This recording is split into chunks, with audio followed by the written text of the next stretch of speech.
அனைவருக்கும் வணக்கம். கர்மா is a boomerang அப்படின்னு சொல்லுவாங்க. நீ விதைத்த வினையெல்லாம் ஒரு நாள் உன்னை பழிதீர்க்கும் அப்படின்னு சொல்லுவாங்க. அது அப்படியே நடந்திருக்கு. திமுக ஆட்சிக்கு தாவேகா ஆட்சி பண்ணியிருக்கு அப்படின்னு தான் சொல்லணும்.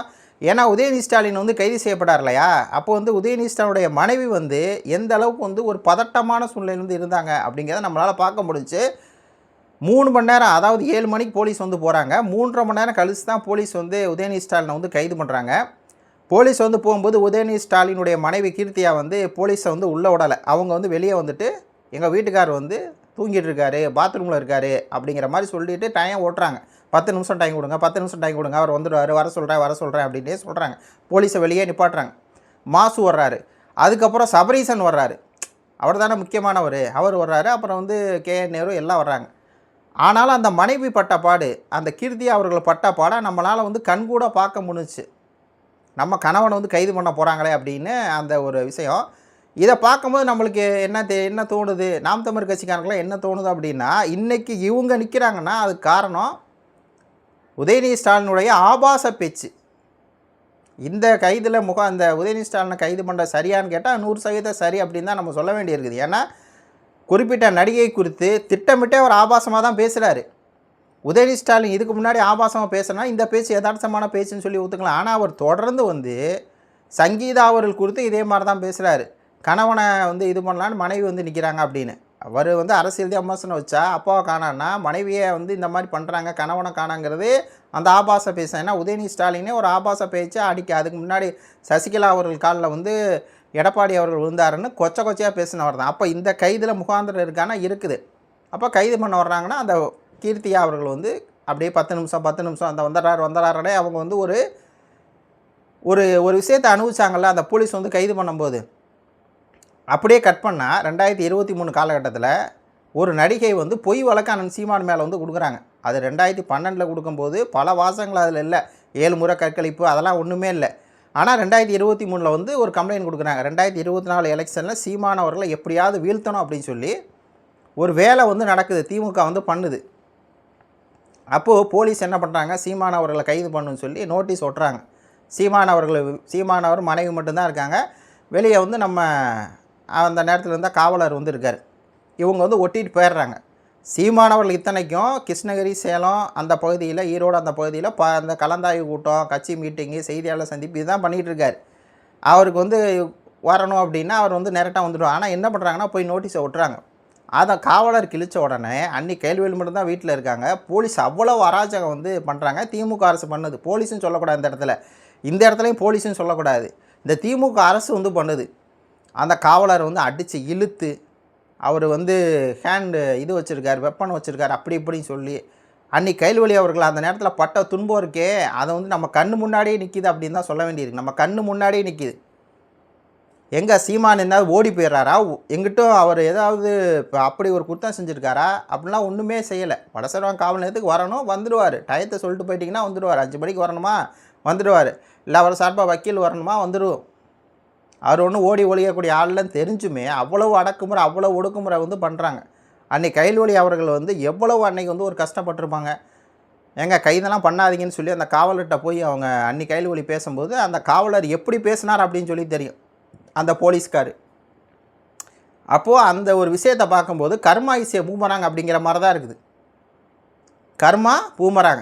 அன்றைக்கி கைல்வழி அவர்கள் எப்படி போலீஸ்காரங்கிட்ட கெஞ்சினாங்களோ இன்றைக்கி அதே மாதிரி தான் கீர்த்தி அவர்கள் கெஞ்சினாங்க. இதுதான் அந்த கர்மா இஸ் ஏ பூமராங். நீ விதைத்த வினையெல்லாம் ஒரு நாள் உன்னை பழிதீர்க்குங்கிற மாதிரி தான் அந்த 2 விஷயத்தை பார்க்கும்போது ஒரு நாம் தமிழர் கட்சிக்காரனா எனக்கு தோணுது. ரெண்டாவது என்னென்னா, அந்த இடத்துல சீமான் அவர்கள் பத்திரிக்கை இந்த மாதிரி ஊடகத்தில் பேசும்போது, ப்ரெஸ் மீட்டில் பேசும்போது சொல்கிறாரு, நான் ஒன்றும் குச்சியில் இருக்க பிள்ளைய தூக்கிட்டு கற்பழிக்க கிடையாது, சம்மதத்தோடு தான் 2 பேர் சம்மதத்தோடு தான் இது பண்ணோம் அப்படிங்கிறத வெளிப்படையாக சொல்கிறாரு.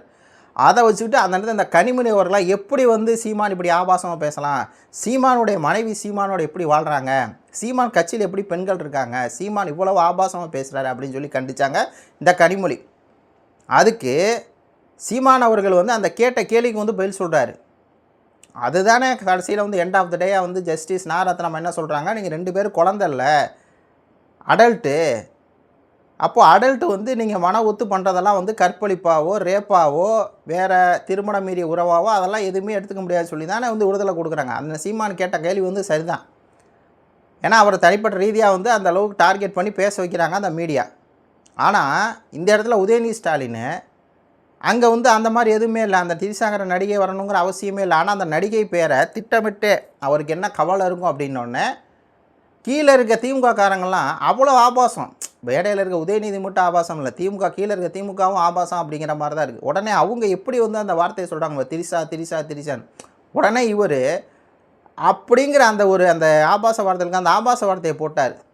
அவருக்கே தெரியுது நம்ம ஆபாசமாக பேசிட்டோம் அப்படின்னு. உடனே காவேரி தண்ணி வருது அப்படிங்கிற மாதிரி அதை வந்து மடமாற்றும் போது தெரியுது. இவர் அப்போது அந்த ஒரு விஷயத்துக்கு வந்து கைது பண்ணால் சரிதானே அப்படிங்கிற மாதிரி தான் இருக்குது. ரெண்டாவது கருமா இசை பூமராங்க நாம் தமிழ் கட்சிக்காரங்களுக்கு இப்போ இதை பேசினோடனே நான் வந்து உடனே தாவைக்காட்ட விலை போயிட்டேன் அப்படிலாம் இல்லை. நான் பேசுகிற 2 சப்ஜெக்டையும் பாருங்கள். சரி, இப்படி பேசினா தாவைக்காக்கு ஆதரவு, உதயநிதி ஸ்டாலின் கைதை கண்டிச்சா நான் திமுக ஆதரவு, அப்படி போயிடும். ஆனால் நான் 2 பக்கமே போக விரும்பல. நான் வந்து நடந்த செயல்களை வந்து சொல்கிறேன். 2023 காலகட்டத்தில் 24 எலெக்ஷனுக்கு முன்னாடி அண்ணன் சீமான் அவர்களை எப்படியா தூக்கணும், அண்ணன் சீமான் ஓட்டை குறைக்கணும், சீமான் பேரை கிடைக்கணும்னு சொல்லி திமுக கூட்டம் எவ்வளோ பெரிய வேலையை பார்த்துச்சுங்கிறது ஊருக்கே தெரியும். அன்றைக்கி கைல்வழி அவர்கள் எப்படி வந்து அந்த இடத்துல போலீஸ்காரங்க முன்னாடியும் அவங்க நைட்டியை போட்டு வந்து நின்னதெல்லாம் பார்க்குறதுக்கு ஐயோ அப்படிங்கிற மாதிரி இருந்துச்சு. ஒரு தமிழ் தேசியவாதியும் உள்ள நாம் தமிழ் கட்சிக்காரனா அவ்வளோ ஒரு மனசோர்வு, அவ்வளோ ஒரு மனவலி. இன்றைக்கி அதே மாதிரி கீர்த்தியாக நிற்கிறாங்க அப்படின்னா அதுக்கு வந்து தான் கருமா அப்படிங்கிற மாதிரி தான் நம்ம வந்து பேச வேண்டியிருக்கு. வேறு என்ன பேச வேண்டியிருக்கு அப்படிங்கிற மாதிரி இருக்குது. இதில் என்னென்னா அண்ணன் சீமான் அவர்கள் நேற்றுக்கு ஒரு அறிக்கை வெளியிட்டார். அந்த அறிக்கையில் என்ன அப்படின்னா, உதயநிதி ஸ்டாலின் வந்து இந்த மாதிரி பேசியிருக்காருன்னா வழக்கு போடுங்க, ஏன் வந்து கைது பண்ணுறீங்க அப்படின்னு சொல்லி ஒரு கேள்வி. உடனே பல பேர் வந்து சீமான் வந்து திமுகவுக்கு ஆதரவாக உதயநிதி ஸ்டாலினுக்கு ஆதரவாக வந்து அறிக்கை விட்டார் அப்படிங்கிற மாதிரி அதை கட்டமைப்பாங்க. ஆனால் அந்த சீமான் அவர்கள் என்ன கேட்குறாரு முழுசாக, இந்த லயலாமணி அப்படிங்கிற நபர் என்னை வந்து கொச்சைப்படுத்தி பேசினாப்புல, அதுக்கு வந்து கைது பண்ணலை தாவைக்க அரசு. அதே மாதிரி இன்னொரு பக்கம் இந்த பிஸ்மி அப்படிங்கிற நபர் மேலே கோர்ட்டே வழக்கு பதிவு சொல்லி கைது பண்ண சொன்னதுக்கு அப்புறமும் கைது பண்ணலை.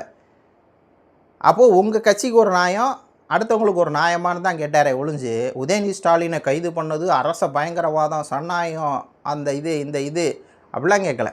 இது சன்னாயம். உதயநிதி ஸ்டாலினை கைது பண்ணுறது உங்களுக்கு வந்து தப்புன்னா, அப்போ இவங்களே கைது பண்ண அண்ணன் வந்து தெளிவாக 2ஐயும் பிரித்து பார்த்து இந்த குறிப்பிட்ட லயலாமணி கைது பண்ணணும், இல்லைன்னா வழக்கு போடணும். கைது கூட பண்ண என்ன சொல்கிறேன், கைது பண்ணுங்க, சீமானை கைதாக சொல்லணும், வழக்கு போடு. பிஸ்மி மேலே வந்து கோர்ட்டே வழக்கு பதிவு பண்ணு, கைது பண்ணு அப்படிங்க. அப்போ அதெல்லாம் வந்து கேட்க தான் செய்வாங்க. ஒரு கட்சி தலைவராக சீமான் அவர்கள் அந்த அறிக்கையை விட்டது சரி.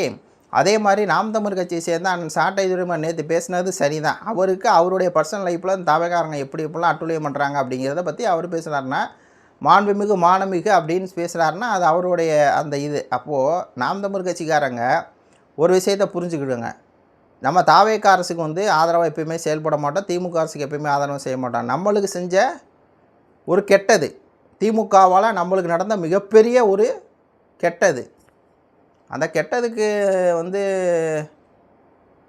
கெட்டது பண்ணுறாங்க. திமுக வந்து பொய் வழக்கில் வந்து சீமான் அவர்களை வந்து அவ்வளோ தூரம் சீமான் அவர்கள் வீட்டில் வந்து கொடுமை பண்ணுறாங்க. அந்த கொடுமைக்கு இது சரியான பதிலடிங்கிற மாதிரி தான் இப்போ நம்ம பேச வேண்டியிருக்கு. அவ்வளோதான். இதில் கர்மாயிசு பூமராங்க மட்டும் சொல்லிட்டு இது குறித்து உங்களுடைய கருத்துக்களை சொல்லுங்கள். நன்றி, வணக்கம்.